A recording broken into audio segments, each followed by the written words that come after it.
Well, here it is, the next vid. 6:13 at night, West Coast time, still continuing. It's still the 13th of December, 2023. The Weaver John C. Roseman, California, on both videos. Video. I had to change the lighting a little bit.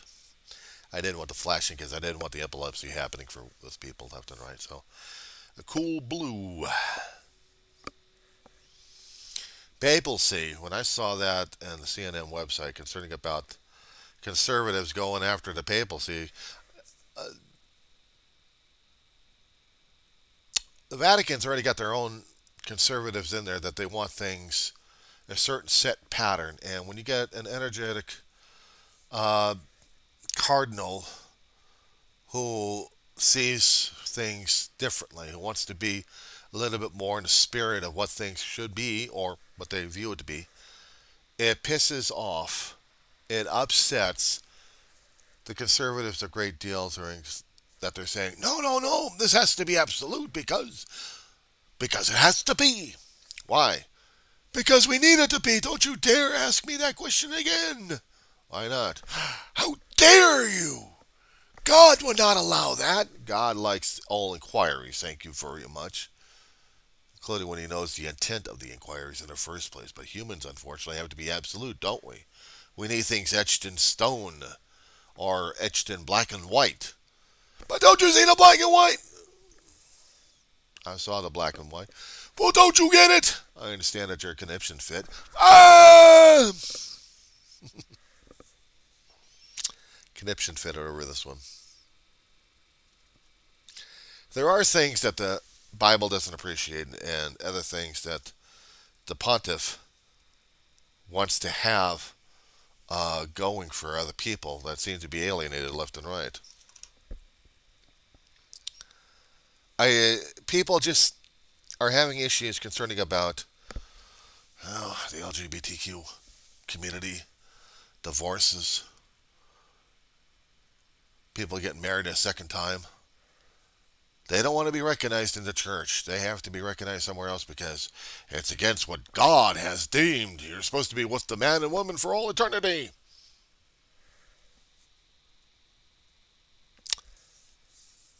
What happens if the man is widowed? Then he's widowed. What happens if the woman is widowed? Then she's widowed. But they can't. You can't have another widow and another widow. No, you can't. Why not? The Bible forbids it. Where? Show me the verse. Show me the chapter. Show me the quote unquote book. It seems that we have put the Bible in contention these days. We have people out there telling us regarding banned books that the Bible should be banned because it contains all the stuff mentioned in there that pisses people off, that they want the book banned. And yet they want to make the Bible the absolute that has to be followed. I said it before a long time ago, and I'll probably say it again, that the Bible to me is a bit of history, but also a book of morals back then. And some things we don't even follow because we find them reprehensible in our time, in our lifetime, and in our own interpretations. However, we have to look at what they were saying a long time ago, not with a grain of salt, but maybe there's intentions in there that we can try following, but not entirely. I understand that the Old Testament actually had those kind of judgment calls that even the synagogues are having issues with. They don't know how to deal with some of them, but they try to circumnavigate if they can. But for other stronger religions who look at things black and white and says it has to be because this is it. It's either this or else we go to war over it. Because it has to be, because this is how we view it as such. Imagine having a Catholic Church like this. Well, I'm sorry, some of the Catholic Church is like that in the United States.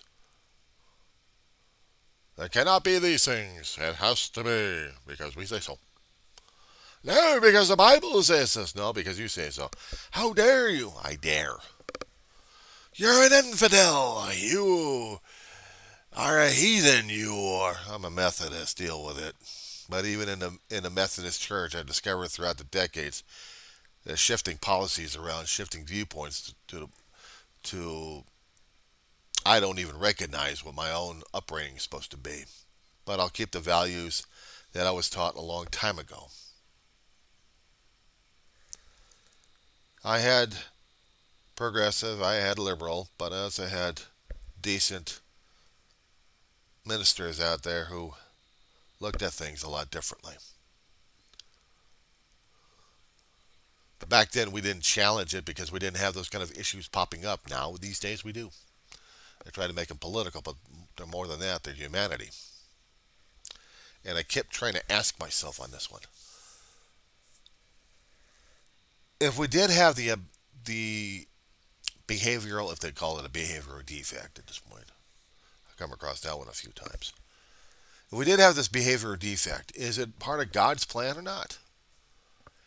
I know we were supposed to have freedom, but was there something in our spiritual makeup when we were created? Did God have a set of plans, or was He just doing it on the fly, like getting some uh, Lego bricks of different sorts, shapes, and sizes that had already been either created or He was creating, just to make some interesting creations out of that? Without written instructions, books, just build it on the fly. I would think somewhere, I would think that God would have an idea of how He wants the human race to be, even if it is freedom of choice. Other people may not agree with it and feel uncomfortable about it. Other people do have a comfort level with it, and we try to accept, but probably not overrule anybody. For me, I acknowledge that this stuff is happening out there. I admit it. It doesn't mean I'm going to be following it. I just acknowledge it, accept it, and move on.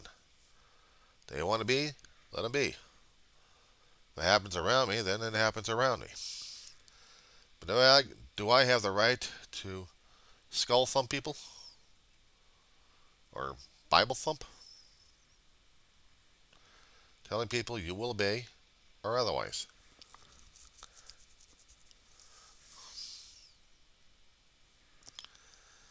And it's insane, isn't it, that we're dealing with? Insanity. We got conservatives in a religious party, actually in a religious form of sorts, that people have been raised under, rebelled, and formed their own little divisions left and right. And they're still having problems concerning about their own divisions having subdivisions and having more and more subdivisions. It's like I'm trying to figure out how to understand what God's plan is. And not someone human's interpretation, but how I'm looking and observing and viewing this. I mean, I read about this article a while ago concerning about a Catholic priest having an issue with the pontiff. Okay, fine. Every once in a while, I'll see that coming across. But to a point where he's openly, blatantly attacking the pontiff on a constant basis, to the point he's getting defrocked, or just about, get privileges taken away from him. Of course, he's not going to worry about that because he's already established and he's going to do something else about it, I guess. You can move him from parish to parish. You can move him from church to church. I still got the idea in his head that he wants things ultra conservative. And in an article I was reading in CNN concerning about how the pontiff is viewing things and how some of the other people were interpreting how the pontiff is trying to view things. To the outsiders who had a criticism about the pontiff, they think that upon a. Oh God, if I just trying to get my head wrapped around this damn thing because put this damn thing down. No, right now I am having an issue concerning about. Oh shit! Now what's going on? Give me 1 second. I got a computer going out of control. Well, the idea was kind of slipping in my head, so I had to do a little bit of revision on this one here. The outsiders looked at the pontiff as being too liberal and too open-minded. As I said before, he's willing to give communion. I didn't say this one.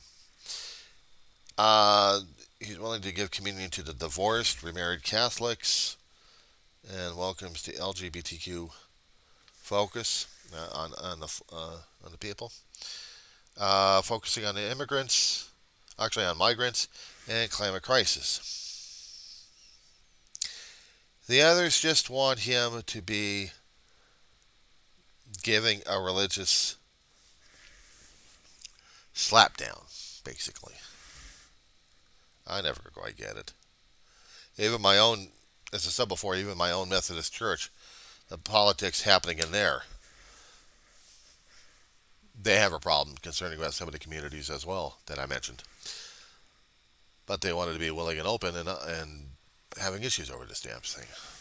I mean, if you want to look at the history of the papacy, we had papacy going on as long as the empires we've had out there for humans. We've had this. I mean, we seriously had this kind of situation happening, didn't we? We had the Roman Empire for a long while, split up into two, and then both sections died out, one shorter and the other a little bit longer. But they were also giving credence and deference to the Vatican Church.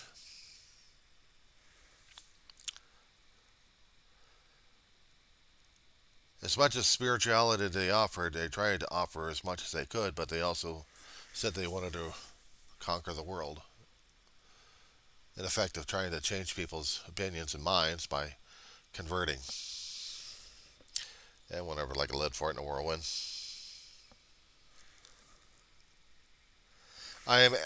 I ask myself on very few occasions, just how strong is my faith compared to everyone else's. And right now, sometimes it gets shaky. It does. Not that I'm going to be following somebody else, but I just keep asking myself, my own interpretations, is it God's or is it my own?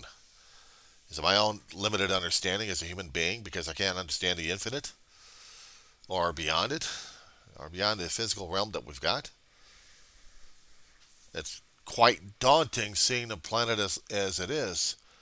Well, when you look through a telescope and you see the vastness of everything else beyond that, the physical aspects of the universe. We look at ourselves as the most moralistic and amorals. If I'm going to say this, it's going to be kicking me off the air, but screw it. Assholes and assholerettes. And anything in between. We can't get our act together. We can't get ourselves together. We show ourselves to the universe as we're better than anything else, and yet we try to kill ourselves at the same damn time because of our idealism, our own upbringing, our own religious aspects over here that are strict guidelines and adherence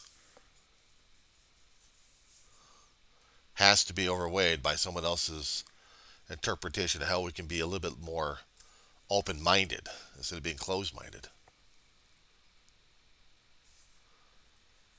If we're going to strictly stick with our religious upbringing, and that's it, we would never have been where we are right now. We'd still be stuck in the dark ages. Every damn person who's trying to explore the universe one way or another gets shouted down because this is not what in the holy text. This is what the holy text of one particular book here. This information here, this guideline, this absolute. Yeah, that's not a word, isn't it?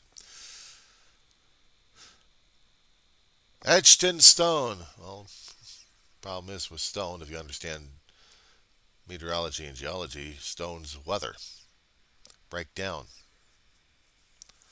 break down into pebbles and grains, get blown away in the air and along the ground, and some end up back in the sea and recycled.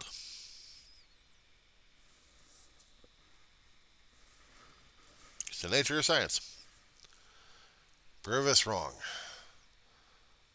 However, what we've learned, if we hadn't preserved the stone enough, is from this information we to right ourselves. We had gathered material about our own life previously. And because of that, we think it was a lot better than we have it right now. We have laws, rules, and regulations, strict adherence guidelines that are governing us today. Is this God's intention?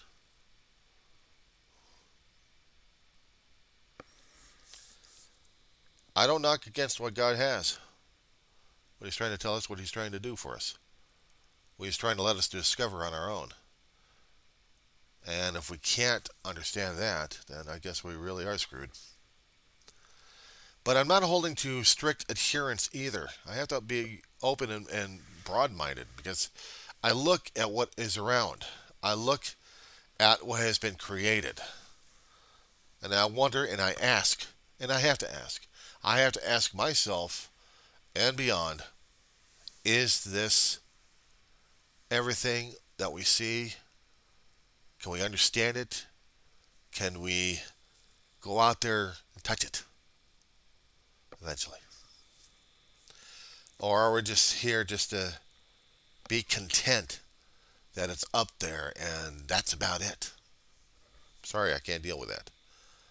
I have to be one of the guys that says, okay, let's get the rocket out. Let's get our suits made. Let's go out there and see what's going on with the propulsion. Use better propulsion systems and go out there and see what's going on.